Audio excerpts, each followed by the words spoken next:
What's going on YouTube? Hey, it's Ben Nader. You guys already know this is the channel where we talk about recruiting, business, staffing, investing, entrepreneurship, and everything in between. I vlog every single day on these topics, so if you're not a subscriber, hit the subscribe button right now and like this video, please, if you would. I love all of you guys that have subscribed. I love connecting with all of you and talking about business and entrepreneurship and pretty much all the stuff in between that. So today, I wanted to get right to it. Today's topic is about how to build an incredibly successful and productive recruiting agency. So you all know that I'm in the recruiting business. I run my own recruiting agency, and I've learned how to do so from A to Z simply from a sales background. And so I love sharing my knowledge on this topic, and I want to kind of get right into it. So the first and foremost thing I always advise anyone getting into recruiting to do is to get their first placements under their feet.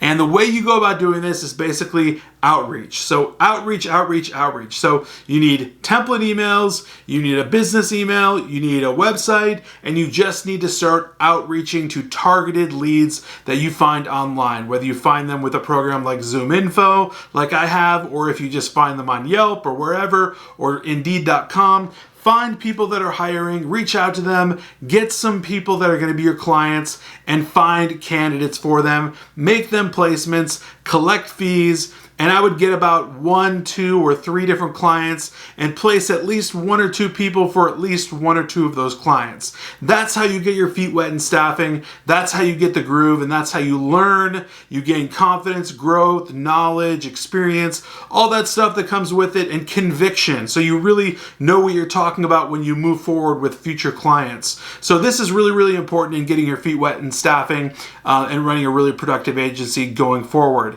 The second thing I would say is if you want to niche down at that point, niche down, okay? So this is the great debate. We talk about it all the time, but if you are having success in a certain field or a certain market, it could be sales, accounting, finance, manufacturing, admins, whatever it might be, medical, I don't know. If you're finding clients really, really receptive to your outreach, keep going with that. Like, if you find 3, 4, 5 clients that respond to you immediately in one industry, keep doing that. Like, there's no issue with that. So niche down or don't niche down.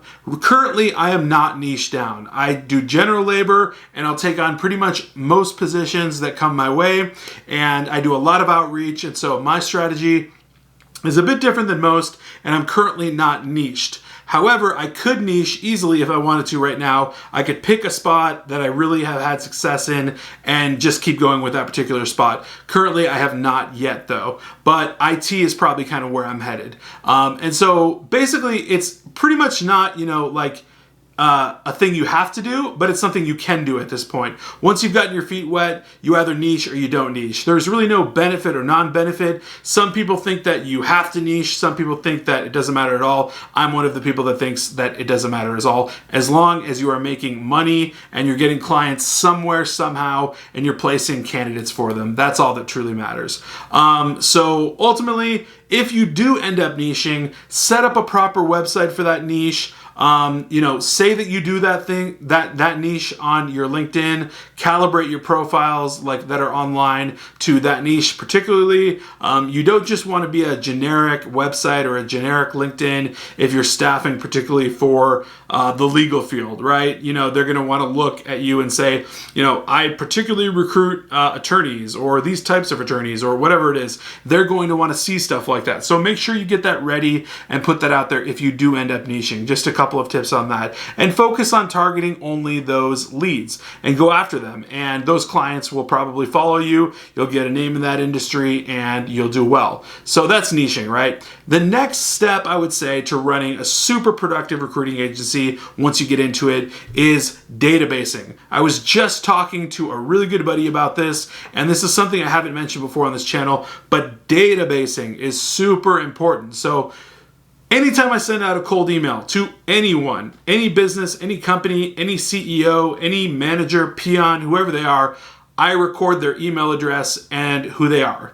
And I have it in my files. I know exactly who I contacted, and I database that stuff. Other things you database are candidates. So if you speak to a candidate for a role that you might have been trying to fill for a couple weeks and you didn't fill the role, still database all of the candidates that you talk to, right? Record their name, their number, their email, what role they were going for, and include their resume, right? So you might do this in an Excel sheet, you might do this in just like a huge file in a Dropbox, or you might have an ATS system that you might use. I actually am really weird and I don't have an ATS system. Call me out on it in the comments, argue below. But if you do this, probably you want to use an ATS system if you have a large volume of candidates and whatnot, because you're going to want to database these people.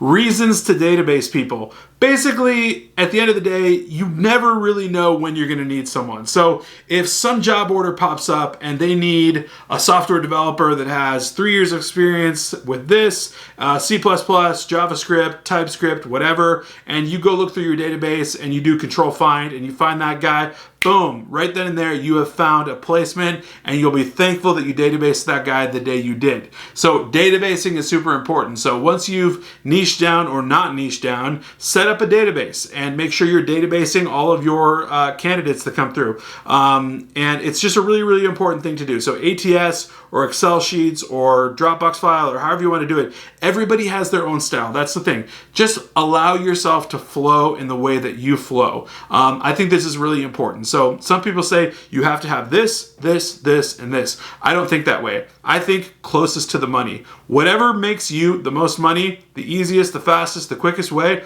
is the best way to go about it for you. So if that's buying Bullhorn and ATS, that's like $500 a month or something or whatever, buy that, do that, use it, whatever. I personally spent a couple $1,000s on Zoom Info. It helps me out a ton, and that's my style. That's my thing. Other people don't want to invest in tools like that, and they want to hunt around and use Contact Out and stuff like that. That's their thing. Do your thing, man. But I'm telling you, personally, just kind of go with your own flow, right? So talking more about having a super productive recruiting agency, the next thing that you would need to do is basically what I call the get to work phase, right? And this is essentially, once you're niched or not niched and you've set up a database of your candidates and your clients that you've spoken with and or worked with, get to work. So this is business and business and candidate development. So client and candidate development, really. So you are going to be doing reach out. So basically focus heavily at this stage in the game on your reach out. So whether you've niched or not niched,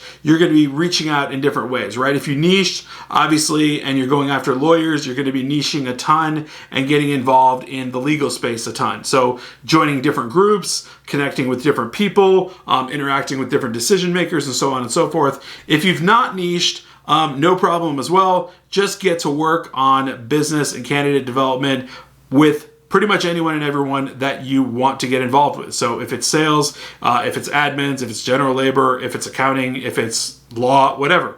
Just go after all the decision makers you can, make your outreach happen, get connections with people, get clients signed, get candidates placed for them, collect checks. This is the get to work phase of your productive recruiting agency. Now that you've kind of established like a name for yourself and established yourself as a confident recruiter, and your agency is kind of up off the ground and you've got some confidence and all that stuff, you really just need to get to work on actually producing. So this is the name of the game. At the end of the day here, you're really just meant to produce. All of the beginning stages are basically just set up and learning. And once you've learned and once you've gotten that all under your belt, to have a super productive recruiting agency, you need to basically produce. And that means tons of outreach, getting to work, getting things done, getting client agreements signed, and getting candidates in the door. Making placements, making a name for yourself. I can't really think of anything else except for basically just in your industry, you need to be known. Some people call it as, like the beacon, right? The person that you go to when you want to staff for this particular position or whatever it might be.